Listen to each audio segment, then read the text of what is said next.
Hi everyone, and welcome back to Through a Handler's Eyes.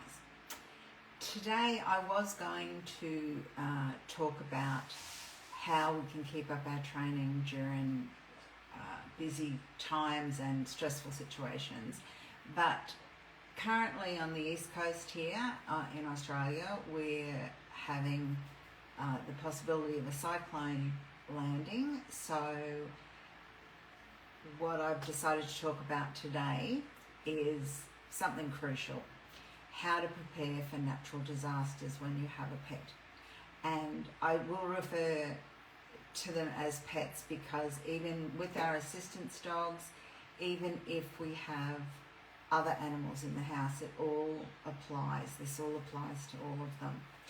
Okay, I am also using my iPad today because I had a bit of technical difficulty with my new laptop, but I'll sort that out. So I can't see if there's anyone joined me or not. So hopefully there will be, and if you're there, just leave me a comment to know that you're there. So here in Australia we have extreme events a lot. Fires, flood, and as I said, the impending cyclone here on the East Coast. We all know that extreme events can be overwhelming, but with the right planning, we can keep our pets, our assistance dogs, and ourselves safe before, during, and after these kinds of events. So let's just look at the cyclone at the moment. First up, we need to prepare. That is really important, and I know at the moment the cyclone could be having landfall tonight, so there's not a lot of time to prepare from this live, but hopefully people will have done as much as they can to prepare for this. Having an emergency plan is important. So, for example, this morning I filled up my car with fuel. I made sure I've got plenty of water for Rosie, my cockatiel, and myself for a while. I've charged up all my devices, and I have a battery pack that I take camping with me, and I've charged that up, and I am lucky. I already have things to use when I go camping, like a propane stove, lots of water storage, all that sort of stuff. I have that already in place. So what you'll also need to do is decide if you're going to evacuate or shelter in place. If you need to leave, know where you can go, whether it's an animal-friendly evacuation centre, a hotel, or a friend's place that will welcome you and your assistance dog and possibly other animals that you have. Make sure your microchip and is up to date, the information, and hopefully your pets will have tags so that it has your information, and if they do get lost, it gives them the best chance of being reunited with you. So make sure all those things are up to date. Now, it's also an idea to have a pet emergency kit. So as I said, food, water, enough for a week or more if possible. Don't forget your can opener if you are using canned food.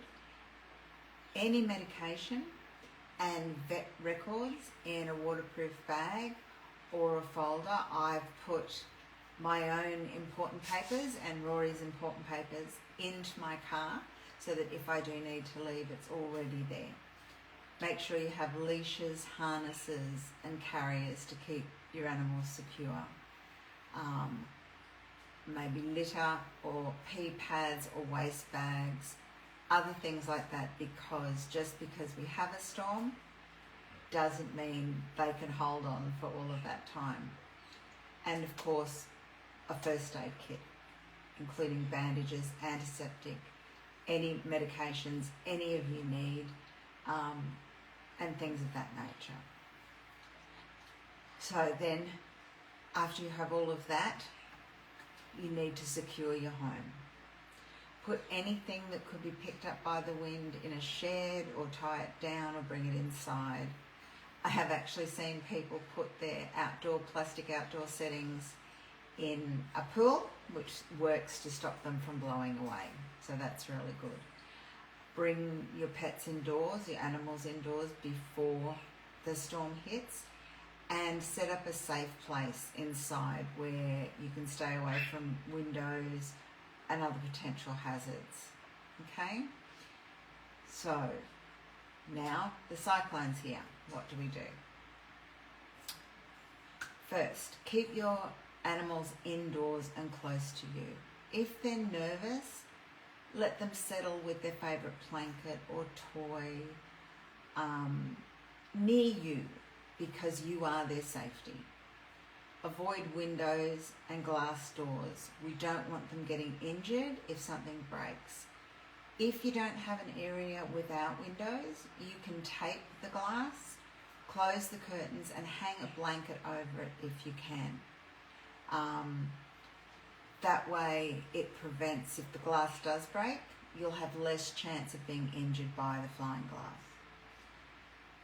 If you have to move to a storm shelter, make sure your dog is on a leash, cats are in carriers, birds are in cages, all of that sort of stuff. And even if they're normally calm, it's a really stressful time with the winds and high barometric pressures and all of that sort of stuff. And if you are going to a shelter, a new place, lots of other animals, people, things like that. So you want to help them. Importantly, stay as calm as you can yourself. Our pets will pick up our emotions, and if you're panicking, they will too. So how else can we help our dogs cope during a cyclone? Given that this podcast, this live is directed at assistance animal handlers, and I know we have a few assistance birds and a few assistance cats in Australia, as well as our lovely dogs. So what we want to do for all of them is create a safe place, set up a quiet, closed area in the most secure part of your home. This is if you're sheltering in place.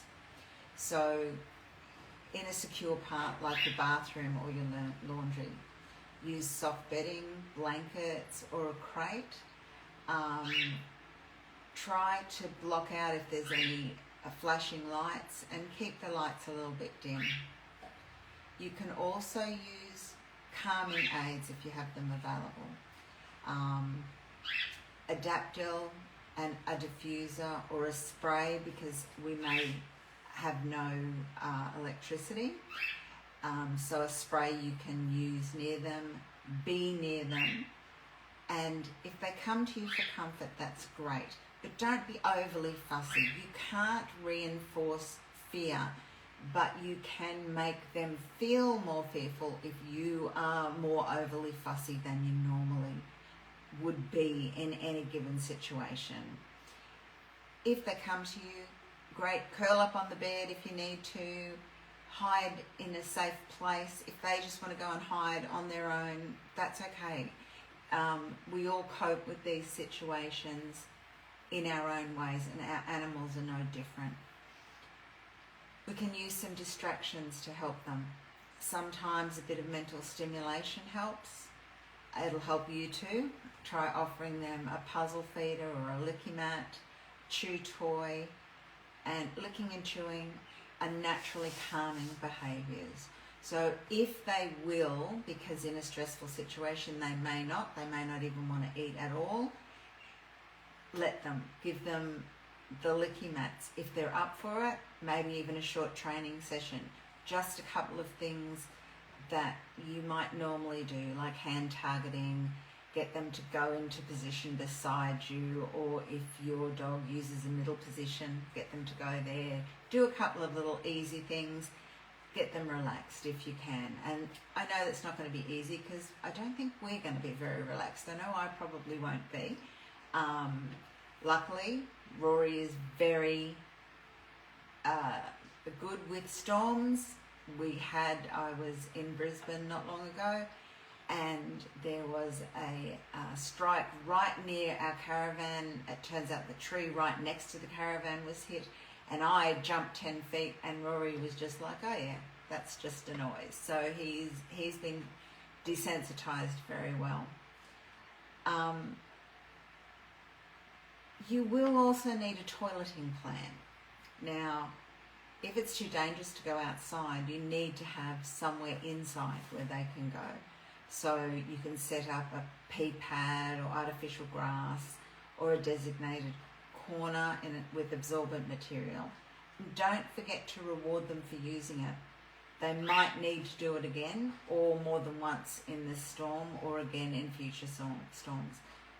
Some assistance dogs are trained to go in the shower recess for situations where their handlers can't take them out, whether they're unwell or inclement weather. That's a really good spot because it's easy to clean and it's easy to disinfect. Keep your eye on their stress levels as well, and your own. Some dogs will shake, pant, hide, pace, lip lick, do lots of different things when they're anxious. So just take, for want of a better expression, a temperature check of your dog's level of anxiety during this time. It's really easy for them to get overwrought, so you want to keep your eye on that and try and help them stay in a lower stress level. If you know they're in severe stress, keep them confined in a quiet place with you, and try deep, slow breathing yourself, because that can help regulate your anxiety. And there are lots of dogs that will pick that up and start to breathe slowly. And just be safe. Be safe. Do what's best for you and your animals, whether they be your cats, birds, dogs, whatever. Be safe. So, everyone's made it through the cyclone. Danger's not finished yet, because you don't know what's outside that door. If you haven't had any windows breaking, you still don't know what's going on outside. So, before we let our dogs back outside, we need to check the surroundings. Look for fallen trees, sharp debris, broken fences, electric blinds, power lines, floodwaters. These are all things that can be just outside your home and you don't realise. Also, be cautious of wild animals. I live in the bush, so snakes, frightened wildlife, cows in my area, they can be in unexpected places. So just keep your eye out and be mindful they're probably terrified as well. They didn't have a person to keep them safe. Keep your dogs on a leash or inside until you go out and you know it's safe for them to go out. Now, there's something that we often overlook, not only in our dogs but in ourselves. Once the storm is over and you go outside and you check everything's safe, the anxiety may still be there. A cyclone, bad fires, any of the things that we encounter in our country are traumatic. So if your pet seems anxious or hides more than usual or doesn't eat, give them some time to adjust. But if they don't seem to be coming back to normal within a week or so, take them to your vet and have a chat. That goes for yourself as well. If you are still feeling anxious, because you can get traumatic stress after an event like this. So keep that in mind and keep an eye on your own behaviours and your own feelings. And if you don't feel you're coming through this as well as you would like to, A, don't beat yourself up because you need time to. And B, go and seek some professional help, because if you can't do it on your own, you can't do it on your own, okay? Now, Once it's safe, once everyone is safe, re-establish your normal routine as soon as you can. Feeding times, walk, training, playing, all of that stuff. The sooner we get back to normal, the better they'll cope, and the better we cope too. So I hope everyone is safe. And some of these tips can be used for any of our natural disasters. Sadly, I hope we don't have any more, but we may. So to wrap up, preparing for a cyclone with pets comes down to planning. Staying calm and keeping them safe before, during and after. Keeping yourself safe. I will put a printable checklist as a post on this Facebook page and also in the show notes when I transfer it over to the podcast site. There is something I also want to mention. I have worked with people with post-traumatic stress disorder in different ways for over 20 years now. Please keep yourselves safe. If you have someone that suffers with post-traumatic stress, this cyclone could exacerbate that immensely. Loud noises, strong winds that make horrendous sounds. All of those things can trigger people back to where they were during that stressful situation. So try and keep your friends and family safe as well. And I know we all do, but sometimes we forget that that smiling face of our brother, sister, friend hides that post-traumatic stress. We need to give them the grace that we would give our animals, give ourselves the grace we would give our animals. Okay? So thank you very much for listening in and watching. Stay safe, take care of your teammates, and I'll catch you next time through a handler's eyes. And remember, we're all doing the very best we can, including our dogs. Thank you.